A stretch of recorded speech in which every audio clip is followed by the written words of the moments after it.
My name's Claire Arrowsmith. I'm Director of Education at the Australian Institute of Ultrasound. My name is Renee Way, and I'm currently the Deputy Director of Education here at AIU. Hi, my name's Catherine Ella. I'm a sonographer with over 35 years experience.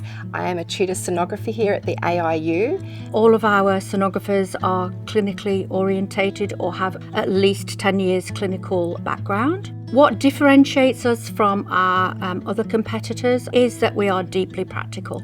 I love working here because we have a wonderful team of sonographers, all with very dedicated experience over many aspects of ultrasound, including obstetrics and gynecology, emergency medicine, musculoskeletal and cardiac imaging.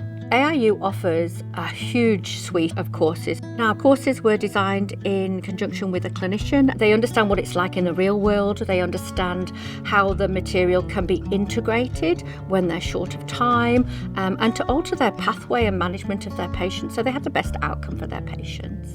It's that nice mix of students that allows our students to actually connect with other professionals and also have a little bit of peer interaction for discussion. We really like discussion at AIU, so it's not just about a tutor just standing up in front of a classroom. It's about a student perhaps giving somebody a particular clinical question. We all discuss it and then we can integrate that into our practice throughout the day.